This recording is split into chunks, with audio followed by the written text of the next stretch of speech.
क्या सोना 1,65,000 की ओर बढ़ने वाला है या फिर बड़ी गिरावट का खतरा मंडरा रहा है? क्या सिल्वर की तेजी खत्म हो चुकी है या अभी बड़ा ब्रेकआउट आने वाला है? इन सभी मुद्दों पर हम बात करेंगे निर्मल बंग सिक्योरिटीज के कमोडिटी हेड कुणाल शाह से। मैं हूं कमल शर्मा। कुणाल जी, आपका स्वागत है मोलतोल में। नमस्ते नमस्ते कमल जी। जी नमस्ते कुणाल जी। गोल्ड और सिल्वर फिलहाल किस तकनीक और फंडामेंटल स्थिति में है? सबसे पहले जनवरी में जो तेजी आई उसके बाद मेरे हिसाब से मार्केट एक बड़े कंसोलिडेशन फेज में चला गया है। जनवरी में जो हमने करेक्शन देखा उसके इर्द गिर्द ही प्राइसेस ट्रेड कर रहे हैं तकरीबन लास्ट 3 महीने से। अभी जो 90 दिन से जो वॉर स्टार्ट हुआ है उसके चलते हुए गोल्ड और सिल्वर में हमने स्लगिश कारोबार देखा है, जहाँ पे इन्वेस्टर्स ऊपर के रेट पे कोई लेने नहीं आ रहा है। अभी आप सिनारियो देखेंगे गोल्ड और सिल्वर का, तो forget about the price. First सबसे पहले क्या हो रहा है वो समझने की ट्राई कीजिए। तो सबसे पहले हर कंट्री अपनी अपने कंट्री में जो डैमेज हुआ है, जो वॉर यूएस और ईरान की जो वॉर थी उसके कारण जो सप्लाई चेन में डिसरप्शन हुआ है, वो डिसरप्शन को कम करने के लिए अपनी रिजर्व को इस्तेमाल कर रही है। पहले क्या था, लास्ट 2-3 साल में क्या था कि सेंट्रल बैंक के पास जो एक्सेस रिजर्व था वो डिप्लॉय होता था गोल्ड में। ये साल का नैरेटिव क्या है कि जो पूरे वर्ल्ड में जो सप्लाई चेन डिस्टॉर्ट हुई है, तो सेंट्रल बैंक की बाइंग का जो पेस है वो गोल्ड में कम हो गया है, नंबर वन। नंबर टू, जो इन्वेस्टर्स है, पिछले साल 70% रिटर्न मिला, 130-40% सिल्वर में रिटर्न मिला। तो उसके बाद इन्वेस्टर भी कहीं ना कहीं ऊपरी स्तर पे लेने नहीं आ रहे हैं। हमने ईटीएफ्स में ग्लोबली, इंडिया में, सब जगह पे एक ट्रेंड बनते हुए देखी है। जब प्राइसेस बहुत ज्यादा ऊपर जाते हैं वहां पे ईटीएफ में सेलिंग आता है। अक्टूबर नवंबर दिसंबर जनवरी में अपोजिट था, प्राइसेस बढ़ रहे थे और बाइंग आ रहा था ईटीएफ में। अभी क्या हो रहा है, सब ऊपर के रेट में 3 लाख, 3.5 लाख, 4 लाख में सिल्वर लेके बैठे हैं। गोल्ड सब 1.75 1.80 में लेके बैठे हैं। तो जैसे हम देखते हैं कि प्राइस बढ़ता है तो सेलिंग आता है ईटीएफ में, globally and India.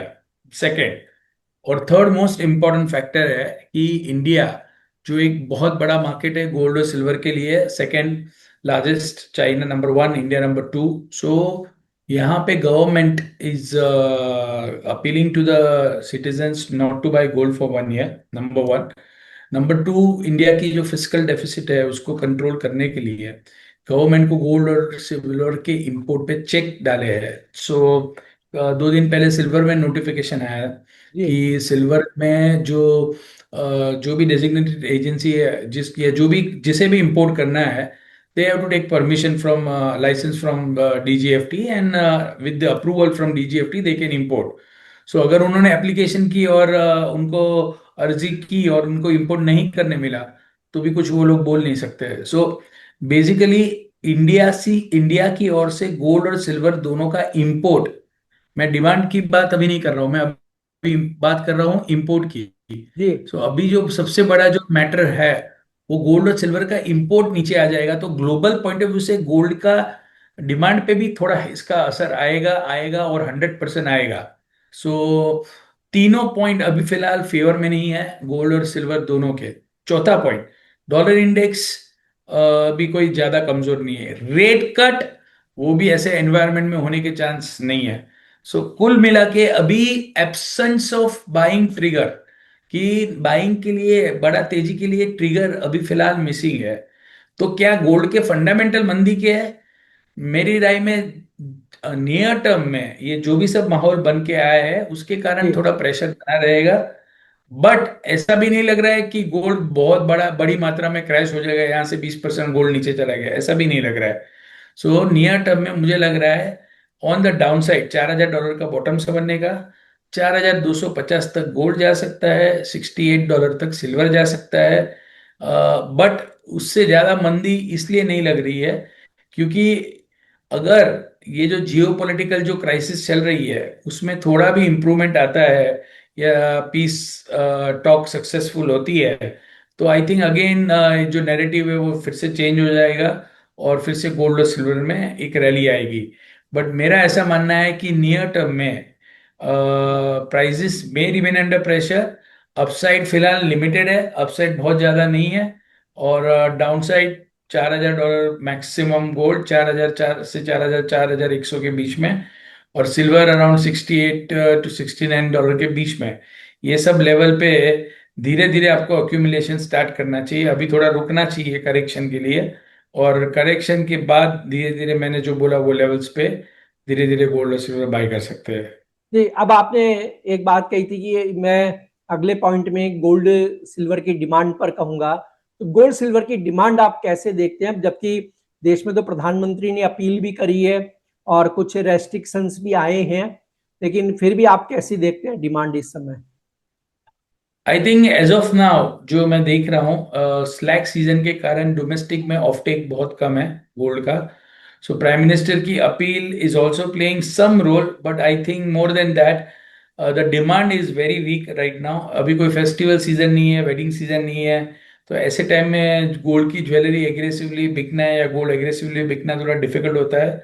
So that is number one. Number to, after the Indian government has came up with the restrictions on gold and silver import, okay, उसके बाद हमने एक जो ट्रेंड देखा है कि फिजिकल मार्केट में जो एक्सेस सप्लाई है वो धीरे धीरे कम होने लगी है। जनवरी, दिसंबर, जनवरी ये सब महीने में इतना इंपोर्ट हुआ था इंडिया में गोल्ड और सिल्वर कि उसकी कोई आप आइडिया नहीं लगा सकते। इतनी बड़ी क्वांटिटी में इतनी भारी मात्रा में इंपोर्ट हुए थे। सो अभी इंपोर्ट कम होके धीरे धीरे धीरे डोमेस्टिक सप्लाई जो डिस्काउंट चल रहा है मार्केट में वो कम कर रही है। सो जैसे सिल्वर में 15 मई 2026 एमसीएक्स पे जो प्राइस ट्रेड होता था जुलाई कॉन्ट्रैक्ट का, वो उसके 15,000 रुपये नीचे सिल्वर मिल रहा था डिस्काउंट में। जी। आज वो डिस्काउंट कम होके 3,000 रुपया हो गया है।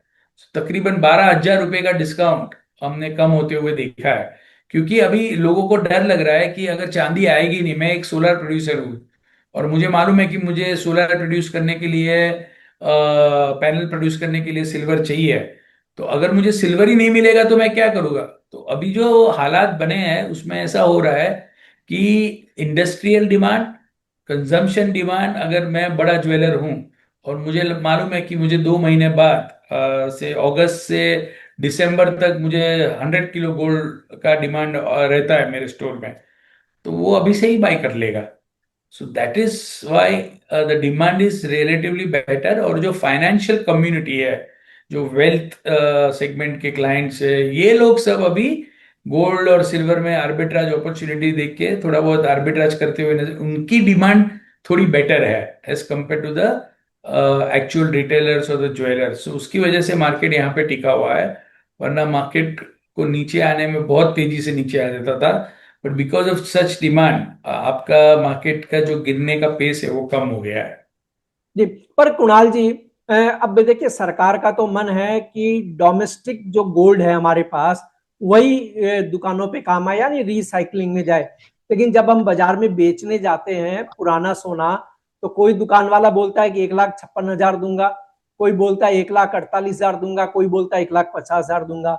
वन नेशन वन रेट है ही नहीं। जबकि अभी एनएससी का जो ईजीआर आया वो ये कह रहा है कि वन नेशन वन प्राइस। अब करें क्या? दुकान पे बेचने जाते हैं तो प्राइस एक है ही नहीं, किसी भी दुकान पे बगल की दुकान में अलग है, दूसरी दुकान में अलग रेट है गोल्ड का। जी देखिए, अभी आप एकदम सिंपल है, जो भी आप इब्जा वेरीफाइड ज्वेलर्स के पास जाते हो तो आपको वो इब्जा के जो पर्टिकुलर स्टेट में, जैसे आप बॉम्बे में इब्जा वेरीफाइड ज्वेलर के पास गए तो आपको वो यूनिफॉर्मिटी ऑफ जो रेट का इश्यू है वो नहीं मिलता है। दूसरा, आपका कैरेटेज लो है, बराबर है, आप जी। 15 कैरेट, 16 कैरेट या, so the lower your caratage the difficulty you are going to get in this thing. But आज के टाइम में, आज के जमाने में गोल्ड का रेट बहुत ज्यादा इसके लिए नहीं इश्यू रहना चाहिए। अगर निवेशक या जो कस्टमर है या जो कंज्यूमर है वो अगर ड्यू डिलीजेंस करता है एमसीएक्स में क्या प्राइस चल रहा है, या इब्जा की साइट पे देखेंगे कि क्या प्राइस चल रहा है। बहुत सारे ऑफलाइन जो बुलियन डीलर्स है उनकी ऐप है, उन पे कितना प्रीमियम कितना डिस्काउंट चल रहा है, तो थोड़ा बहुत इन्फॉर्म्ड होके मार्केट में अगर कंज्यूमर जाए तो मुझे लगता है कि ये जो गलत प्राइस में जो रेट माल बेच के आते हैं वो शायद उन्हें फायदा मिले थोड़ा, क्योंकि आज की तारीख में with the advent of AI information तो बहुत इजीली आपको मिल रही है, क्या ट्रांसपेरेंसी बहुत ज्यादा बढ़ गई है, तो इसको यूज करना चाहिए ये सब फैसिलिटी जो हमें मिल रही है, and we should try to get a best rate. जी। और कुणाल जी, अभी एक खबर आई थी कि चीन में सोलर इंडस्ट्री में सिल्वर की खपत कम हो रही है क्योंकि वो लगभग वहां स्टेबल जैसा हो गया मामला। तो क्या आप मानते हैं कि सिल्वर में अब इंडस्ट्रियल डिमांड कहीं ना कहीं पूरे विश्व को अगर ले तो कमजोर पड़ी है? एज ऑफ नाउ यस, क्योंकि हर कंट्री अपने अपना क्रूड ऑयल के कारण जो डैमेज हुआ है वो डैमेज से बाहर निकल के अपनी इकोनॉमी को बचाने के लिए जो हो सकता है वो कर रही है। तो these are the reasons why हम देख रहे हैं कि एब्सेंस ऑफ बाइंग के कारण कंसोलिडेशन आ रहा है मार्केट में। बायर्स फिलहाल मार्केट में एग्रेसिवली पार्टिसिपेट नहीं कर रहे हैं। So yes, for the time being it is going to remain like this. जी। और क्या सिल्वर आने वाले दिनों में या आने वाले महीनों की बात करें, दिनों की तो नहीं, तो गोल्ड से बेटर रिटर्न दे सकता है क्या?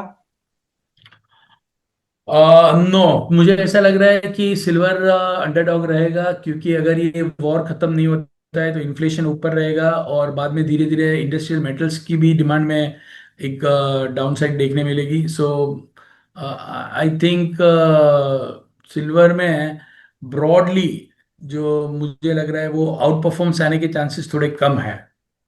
जी। और अगर ब्याज दरों में कटौती नहीं होती है, जिसकी चांस भी बहुत बढ़ गए हैं, तो फिर गोल्ड पर क्या असर होगा लॉन्ग टर्म में?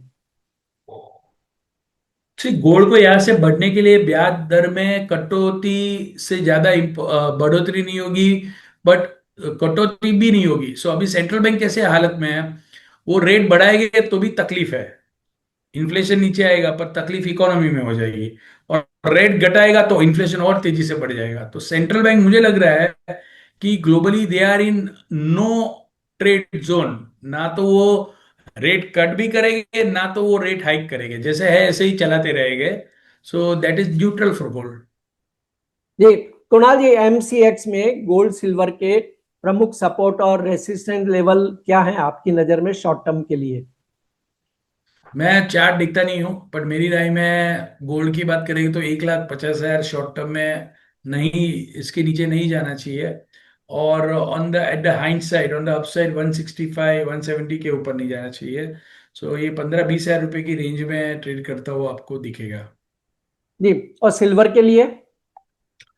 और सिल्वर की बात करें तो जुलाई कॉन्ट्रैक्ट आपको मुझे लग रहा है 2.5 लाख के नीचे नहीं जाना चाहिए, और maximum 245, on the up 282 to 285 तक जा सकता है। ये अब कुणाल जी, अंतिम सवाल की, जिस तरह बाजार में हम उतार चढ़ाव देख रहे हैं कि एक दिन देखते हैं कि एक ही दिन में सिल्वर गोल्ड बहुत ज्यादा बढ़ जाते हैं, टूट भी जाते हैं, अगले दिन टूट जाते हैं, ट्रम्प साहब का कोई और ही बयान आ जाता है, ईरान से कुछ और स्टेटमेंट आ जाता है।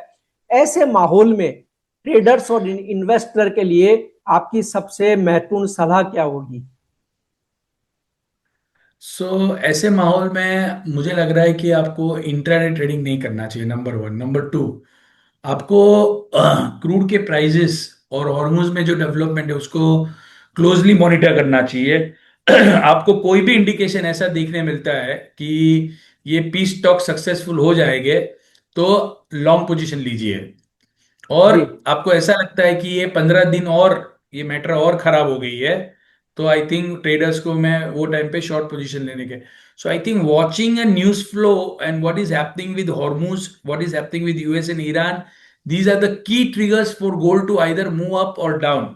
अगर कुछ सुलह होने के चांस बढ़ रहे हैं तो गोल्ड बढ़ जाएगा, सिल्वर भी ऊपर जाएगा, और वाइस वर्सा अगर ये नहीं हो रहा है तो मुझे लग रहा है थोड़ा शॉर्ट टर्म में दबाव बन सकता है। जी। आपका कोई disclaimer Kunal ji? See I am not having any personal position, हमारे क्लाइंट्स की ये सब स्ट्रेटेजी में पोजीशन रह सकती है। Thank you. जी। आपका धन्यवाद, शुक्रिया। कमोडिटी मार्केट में हर मिनट बदलता है मौका। खबर से पहले संकेत चाहिए? मोल तोल मुनाफे की बात। कमोडिटी ट्रेडर्स का स्मार्ट न्यूज ऐप अभी डाउनलोड करें।